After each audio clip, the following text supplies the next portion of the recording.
Trump is back, and this is my 10-point analysis of his victory and what he'll do in his second term. We'll look at Trump's attack on institutions, the death of conservatism, Biden's legacy, MAGA voter psychology, the emotional impact on you of Trump's victory, the collapse of centrism, the crisis of trust, and the impact on global politics, and above all, Ukraine. Trump's second term will be a frontal attack on institutions to break a system in which power checks power. What's the aim of the game? The aim is to remake the American state in Trump's image and make the re-election of Trump's clan more likely by rigging the game in their favor. This is a case of democracy being used to undermine democracy. That's what Project 2025 is. And this will be implemented in one of the most toxically divided democracies in the West. That's the bad news. What's the good news? The good news is that the United States is as institutionally resilient and complex as any democracy on earth. Trump's second term will damage US democracy. It is extremely unlikely to end US democracy. Let's come to the death of conservatism. I'm getting a lot of correspondence from unsubscribing Trump voters who are asking, Vlad, why are you so unfair to Trump and conservatives? I actually love conservatives, but Trump isn't a conservative. He is an authoritarian, anti-democratic, post-truth populist. I've got a question for these folks. Why are the new conservatives, like Jordan Peterson, basing their career on not calling this out? And I've got the answer. They're doing that because they are captured by algorithms, masquerading as critics of consumerist modernity. They've become themselves the trashiest expression of purposeless capitalism. And here is the deal. We're living in a political culture in which constitutional conservatives are disappearing to be replaced by revolutionary authoritarian populists in conservative clothes. And this is a pattern anybody who cares about democracy has to watch out for. Let's look at the MAGA vote. The psychology of the MAGA vote is 30% destructive and 70% liberatory. The destructive bit is about the feeling that political institutions are opaque, that politicians are traitors because they prioritize enemies over you. The feeling that you can't inflect the political process at all, you're powerless. And as a result, you want to take a giant orange wrecking ball and throw it at the system. Not because you think the orange wrecking ball is good, but because it's going to shake up a system that is oppressing your political agency. Of course, this is an act of magical thinking, an act outside of cause and effect, because there is no way in which anything Trump does will dramatically benefit the voters who are giving him their vote. What I've just said is difficult for Trump voters to hear. I'm going to say something difficult for you to hear. The 70% liberatory quality of Trump vote psychology is that it's a thirst for political agency by people who feel that they have none, and by people who feel that their political agency is actually oppressed by truthful claims. And here you have to slow right down. Because what I am saying is that we are in a historical moment in which there is a conflict between truth and a large segment of the population's sense of political agency. And you can't explain that just in terms of irrationality or ignorance. It's a real conflict in our society for which not just Trump voters, but all of us need to take responsibility. Let's talk about the wider crisis of trust. How did we get to a situation where the United States chose a guy who was saying they're eating the cats and they're eating the dogs over a woman who said, I'll help you buy your first house? We've historically underestimated the depth of the crisis of trust, and we have over-attributed irrationality, prejudice, racism to voters who've cast their vote for irresponsible politicians. And the ease with which we've condescended white working class voters has been not only shameful, but itself a cause of why they've cast their vote for irresponsible politicians. What we're seeing today is voters punishing incumbents and preferring anti-system opposition. That's driven by social forces, like the untethering of social bonds in our society, like the perpetuation of psychic ideologies of self-realization that are incompatible with the common good, like the state of the internet, like radical disadvantage and exclusion that's making voters feel all the emotions of distrust, from unsafety to betrayal to powerlessness to a sense of opacity, the feeling that you can't touch or access political institutions. And a big takeaway here is that it was wrong of the Biden administration to say that democracy was on the ballot, even if it was true that it was on the ballot. And it was wrong of the Harris administration to come back to that message of democracy being on the ballot and Trump being a danger in the last couple of weeks of her campaign. That's not because US voters don't care about democracy. It's because they don't trust the Democrats on democracy any more than they trust Trump. Now, you might say that that's wrong, but the reality is that that doesn't change the actual feelings of voters on the doorstep. The only soothing thing we can say here is that historically it is normal for democracy to experience bitter and visceral conflict about what democracy is. And when that conflict occurs and democracy is in that kind of crisis, it does not mean that democracy will collapse. Let's talk about the collapse of the center. Now, you've got to beat disgraceful post-truth populists like Trump. But when you lose to them repeatedly, you need to reflect. You need to reflect on how far Trump embodies a state of society about which you are in denial and which you partly helped cause. We have to look at folks in the post-industrial wastelands. We have to look at the urban poor, at some of the middle class who are not just struggling, but living in fear that they can't support their families, and in the fear that that fear will go on. Meanwhile, they're seeing some of the media and some of the political class engage in hyper-identity politics, a kind of depoliticized theater that bestows career and social advantages on a professional class without actually elevating the lives of the disadvantaged people it's supposed to advocate for. And practitioners of this depoliticized politics have already blamed Trump's victory on whiteness, when in fact it is the Democratic Party that is becoming a little bit whiter, and it's the Republican Party that has extended its multi-ethnic coalition, with a preponderance of Latino men, for instance, voting for Trump. Now, this does not mean that racial disadvantage isn't a huge issue. It just means that you need to tackle it with real politics, as opposed to theater for a particular professional class that doesn't actually elevate the disadvantaged people at hand. In defense of Kamala Harris and Joe Biden, we can say that Biden achieved an impressive program of progressive reform. Moreover, Biden, despite his cognitive decline, was practically a more efficacious politician than Barack Obama.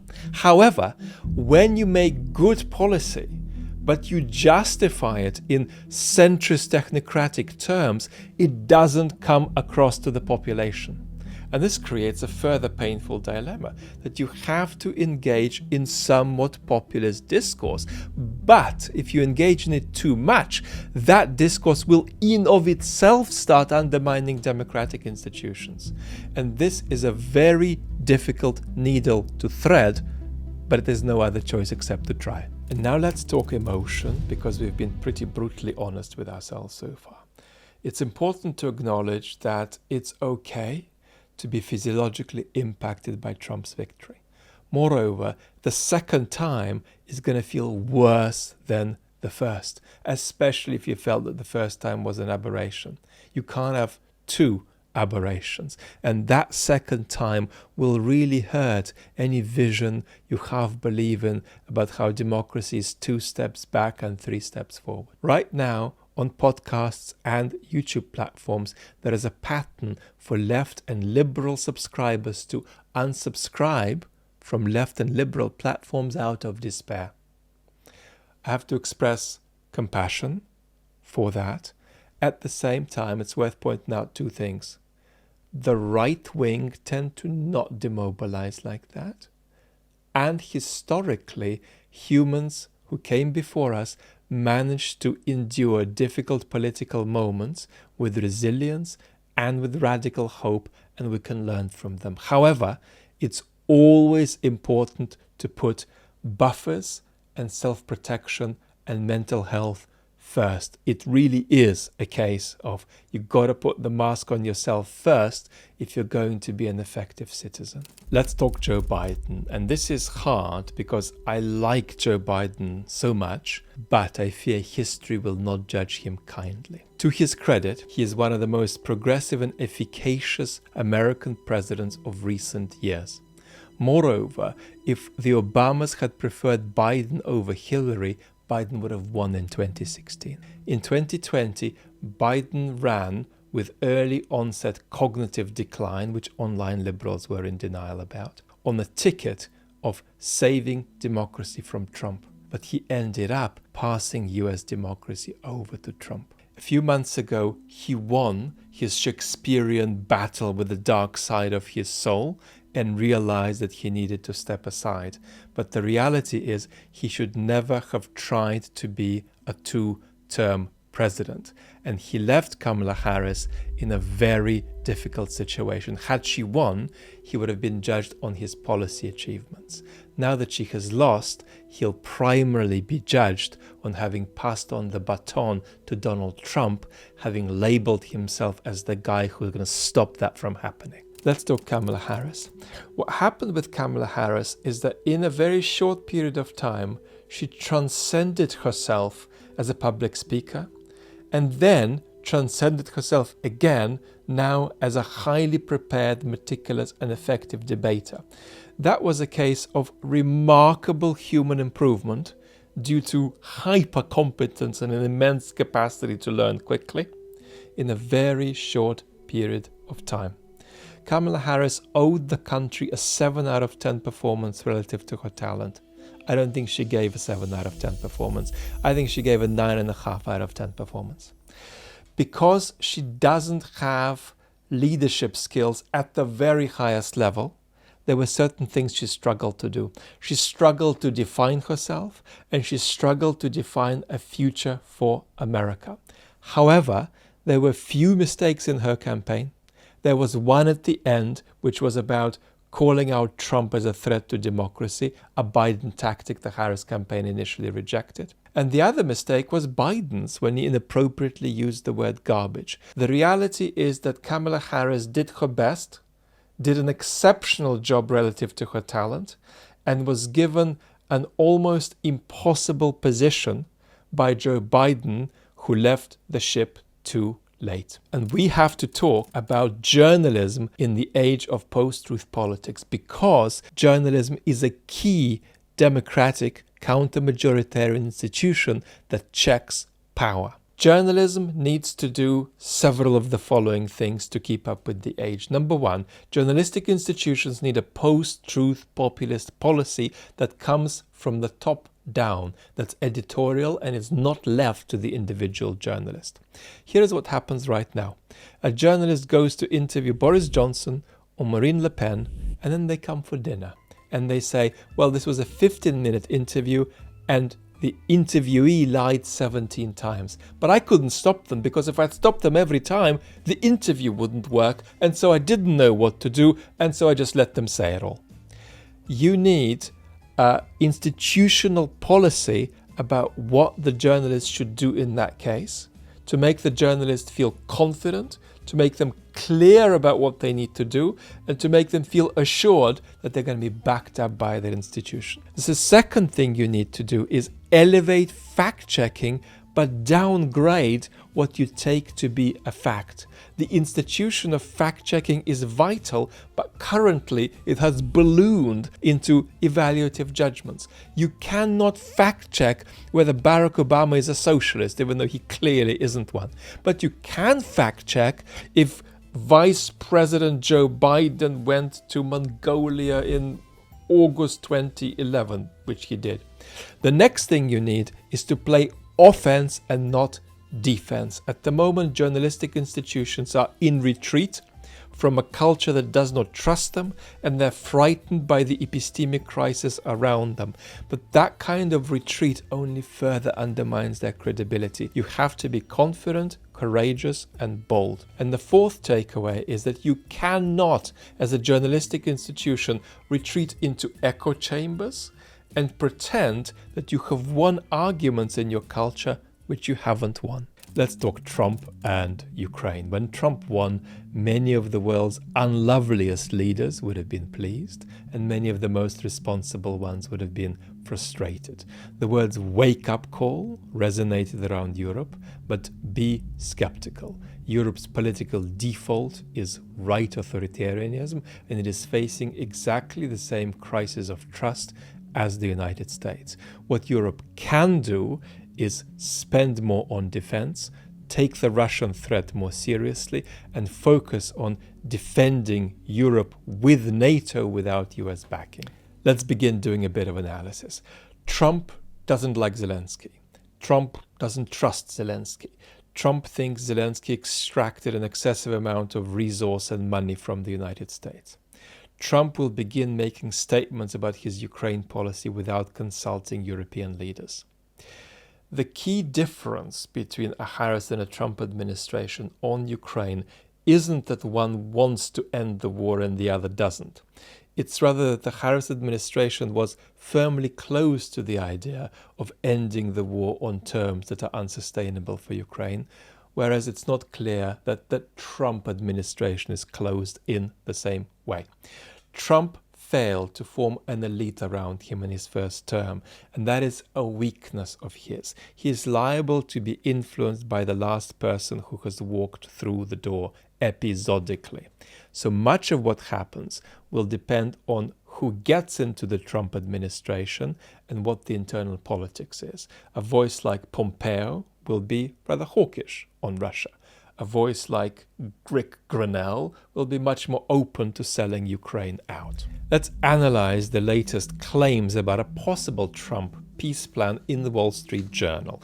Allegedly, Trump may want to freeze the war along current lines, to suspend Ukraine's NATO status for over 20 years, to keep giving Ukraine weapons, and to create a demilitarized zone not policed by the United States or by any organization to which the United States belongs, but potentially policed by a coalition of the willing among European powers. Let's talk about freezing the war first. Ukraine cannot de jure concede territory to Russia by acknowledging that that territory is legitimately Russian. If Ukraine does that, it will cease to be viable as a political entity, and any Ukrainian government that does that would collapse. However, if enough other favorable conditions are in place, Ukraine could look at de facto concession of territory to Russia, which would be to say, this is not Russia, this is Ukraine, but we agree to not go about regaining our own territory by military means. The problem is that Putin remains committed to full political control over Ukraine and the attainment of Ukraine's ungovernability. And that's why he'd be particularly keen on having the legitimacy of his conquests acknowledged, because he knows that is existentially incompatible with Ukraine's statehood. The suspension of Ukraine's NATO bid for 20 years. That's a theatrical win for Putin. How much of a practical win for Putin it is depends on what you thought the odds of Ukraine getting into NATO under the Democrats was. And my analysis is that the chances of that were low. Ukraine keeps receiving US weapons. The problem is, how many weapons will Ukraine receive? Because Putin wants a maximally demilitarized Ukraine that is vulnerable to further Russian conquest. And this is where the demilitarized line will supposedly come in, with European powers potentially getting involved. What I will say about that is that whatever happens, Ukraine is not safe or sustainable as a political entity without meaningful external security guarantees. That's to say, there's no amount of arming of Ukraine that the West can realistically do that could guarantee Ukraine protection from a future Russian invasion, which is what the Kremlin would do if they could. Putin may then want sanctions relief. Putin may also want interference in Ukraine's domestic laws. Ukraine may want reparations from Russia, and on the conversation will go.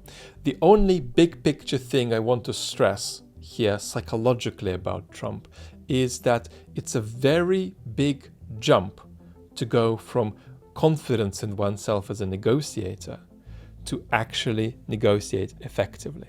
And that's because what one needs are the right conditions for a negotiation. And it's possible that what the Russians want is something that Trump could never give them. And it's possible that what the Russians want is something that Ukraine could never concede if it is to survive. The hope is that Ukraine will not be put in an unsustainable situation by the Trump administration. But unlike the Harris administration, that risk is there. And the risk is there because Ukraine is part of a global pattern of Western and American retreat and Western and American strategic incapacity. We're entering a world that follows the collapse of the post-1989 global order. It's a world of enemies in certain respects, and it's a much less predictable world. And to learn more about what shape it might take, watch this video next.